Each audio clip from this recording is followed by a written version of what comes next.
നമസ്കാരം. പ്രധാന വാർത്തകളുമായി അവർ TV 24/7. This news brought to you by Lucky Center and Lucky Department Store, Ajuma. 4 ദിവസം 60,000 പേർ, 400-ലേറെ രാഷ്ട്രത്തലവന്മാർ. ലോക സർക്കാർ ഉച്ചകോടിക്ക് ദുബായിൽ തുടക്കം. ലോക നേതാക്കൾ സംഗമിക്കുന്ന 12ാമത് ലോക സർക്കാർ ഉച്ചകോടിക്ക് ദുബായ് മദീനത്ത് ജുമൈറയിൽ ഉജ്ജ്വല സമാരംഭം. ഭാവി ഭരണകൂടങ്ങളെ രൂപപ്പെടുത്തൽ എന്ന പ്രമേയത്തിൽ ഈ മാസം 13 വരെ നടക്കുന്ന പരിപാടിയിൽ ഉച്ചകോടിയുടെ ചരിത്രത്തിലെ ഏറ്റവും വലിയ രാജ്യാന്തര പങ്കാളിത്തമാണ് ഉണ്ടായിട്ടുള്ളത്. ഖത്തറിലെ തൊഴിലാളികൾക്ക് തുണയായി workers support and insurance fund. ഖത്തറിലെ പ്രവാസി തൊഴിലാളികളെ പിന്തുണയ്ക്കുന്നതിനും അവരുടെ ക്ഷേമവും അവകാശങ്ങളും ഉറപ്പുവരുത്താനുമായി സ്ഥാപിച്ച workers support and insurance fund 10,000-കണക്കിന് തൊഴിലാളികൾക്ക് തുണയായതായി executive director Khulood Saif Abdullah Al Khubaisi പറഞ്ഞു.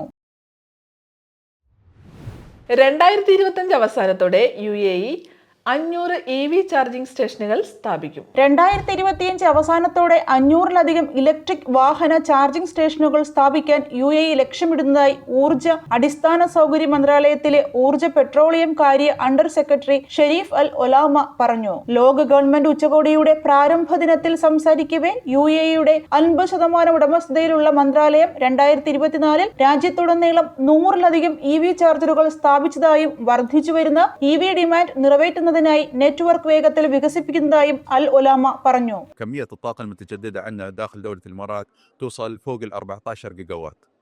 بالإضافة نحن مركزين على قطاع النقل، وفي تحدي عندنا من ناحية النقل ومن ناحية الازدحام المروري داخل الدولة، وجالسين نحن نشوف عدد من الحلول الجذرية والمبتكرة في التطرق إلى هذا التحدي وحله بشكل سلس وسريع. عندنا نحن دور بعد مهم كوزارة الطاقة والبنية التحتية، دور المنظم الاتحادي لقطاع الكهرباء والطاقة المتجددة داخل الدولة، وشغالين عليها إن شاء الله بالتعاون مع الجهات المحلية في الإمارات السبع. نحن مثل ما أنت عارف وزارة الطاقة والبنية التحتية تملك 50% من شركة UAEV، وهي الشركة الوطنية للشواحن الكهربائية. أنجزنا نحن سنة 2024 ركبنا فوق 100 شاحن كهربائي داخل الدولة في مناطق مختلفة، وناويين إن شاء الله خلال هالسنة عندنا خطط أن نوصل عدد الشواحن الكهربائية المركبة عن طريق UAEV فوق 500. ونحن مستمرين بالتعاون مع القطاع الخاص والمحليات في التوسع في البنية التحتية للشواحن الكهربائية داخل الدولة على أساس نحن نشجع النقل.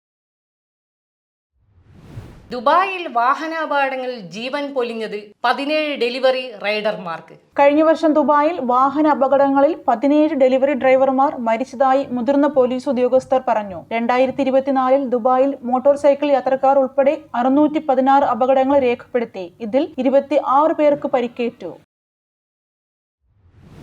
തുവാലുവിലെ പുതിയ അംബാസഡറുടെ യോഗ്യതാ പത്രങ്ങളുടെ പകർപ്പ് വിദേശകാര്യ മന്ത്രാലയത്തിന് കൈമാറി. UAEയിലെ തുവാലുവിലെ അംബാസഡർ ഡോക്ടർ തൗസി എം തൗപ്പോയുടെ യോഗ്യതാ പത്രങ്ങളുടെ പകർപ്പ് വിദേശകാര്യ മന്ത്രാലയത്തിലെ പ്രോട്ടോകോൾ കാര്യങ്ങളുടെ assistant under secretary Saif Abdullah Al ഷാംസിക്ക് കൈമാറി. ഖൽബ വികസന പദ്ധതികൾ വിലയിരുത്തി ഷാർജ ഭരണാധികാരി. ഖൽബ സിറ്റിയിൽ നടത്തുന്ന വിവിധ വികസന പദ്ധതികൾ സന്ദർശിച്ച് UAE സുപ്രീം കൗൺസിൽ അംഗവും ഷാർജ ഭരണാധികാരിയുമായ His Highness Sheikh Sultan bin Muhammad Al Qasimi നഗരത്തിലെ വിനോദസഞ്ചാരം, പരിസ്ഥിതി, വിനോദ വികസനങ്ങൾ എന്നിവ മെച്ചപ്പെടുത്തുന്നതിൽ ശ്രദ്ധ കേന്ദ്രീകരിക്കുന്നതാണ് പദ്ധതികൾ. എയർ കാർഗോയിൽ 1.2 ടൺ ലഹരിമരുന്ന് കടത്താനുള്ള ശ്രമം. ദുബായ് രാജ്യാന്തര വിമാനത്താവളത്തിലൂടെ കടന്നുപോകുമ്പോൾ അത്യാധുനിക സുരക്ഷാ സാങ്കേതിക വിദ്യകൾ ഉപയോഗിച്ച് പ്രത്യേക സംഘങ്ങൾ ലഹരിമരുന്ന് കണ്ടെത്തുകയായിരുന്നു. ദുബായിൽ റെയിൽ ബസ് വരുന്നു. സുസ്ഥിര ഗതാഗത രംഗത്ത് എന്നും പുതുമയുള്ള നൂതന സാങ്കേതിക വിദ്യകൾ അവതരിപ്പിക്കുന്ന ദുബായ് വീണ്ടും ലോകത്തെ അത്ഭുതപ്പെടുത്തുകയാണ്. മെട്രോ, ട്രോം എന്നിവയ്ക്ക് പിന്നാലെ സ്വയം നിയന്ത്രിത ഇലക്ട്രിക് റെയിൽ ബസ്സുകൾ അവതരിപ്പിച്ചിരിക്കുകയാണ് ദുബായ്. മഹാകുംഭമേള പ്രധാന സ്നാനമായ മാഗി പൂർണിമ നാളെ. തിരക്ക് നിയന്ത്രിക്കും പ്രയാഗ്രാജ് വാഹന നിരോധിത മേഖലയാക്കി.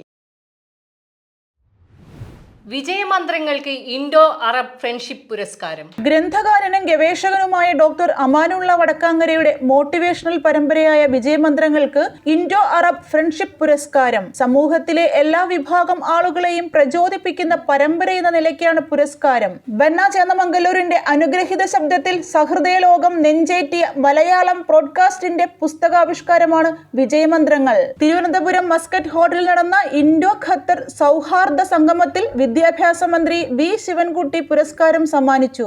മുൻ MP N പീതാംബരക്കുറുപ്പ് പൊന്നാടയും Kripa charitable society president Alhaj AM Badaruddeen Maulavi പ്രശസ്തി പത്രവും സമ്മാനിച്ചു. പത്തനംതിട്ട സ്വദേശി വാഹനാപകടത്തിൽ ദുബായിൽ മരണപ്പെട്ടു. പത്തനംതിട്ട ആളന്മുറ കിടങ്ങന്നൂർ പീടികയിൽ ജോൺസൺ വില്ലയിൽ ജോൺസന്റെ മകൻ ജോവ ജോൺസൺ തോമസ് ദുബായിൽ വാഹനാപകടത്തിൽ മരിച്ചു. 20 വയസ്സായിരുന്നു. പോകാം ഇനി സ്പോർട്സ് വാർത്തകളിലേക്ക്. ഏകദിന ക്രിക്കറ്റിലെ അരങ്ങേറ്റ മത്സരത്തിൽ 150 റൺസ് നേടുന്ന ആദ്യ താരമെന്ന റെക്കോർഡുമായി Matthew Breetzke. Freestyle grand slam ചെസ്സിൽ ഗുഗേഷിന് തോൽവി. ജർമ്മനിയിൽ നടക്കുന്ന freestyle grand slam chess ടൂർണമെന്റിൽ ലോക ചാമ്പ്യൻ ഡി ഗുഗേഷിന് തോൽവി. മത്സരത്തിനിടെ ഗുരുതര പരിക്കേറ്റ് തീവ്രപരിചരണ വിഭാഗത്തിൽ ചികിത്സയിലായിരുന്ന അയർലൻഡ് ബോക്സർ ജോൺ കൂണി മരണത്തിന് കീഴടങ്ങി. 28 വയസ്സായിരുന്നു. മത്സരത്തിനിടെ ഗുരുതരമായി പരിക്കേറ്റു അയർലൻഡ് ബോക്സർ ജോൺ കൂണി മരണത്തിന് കീഴടങ്ങി.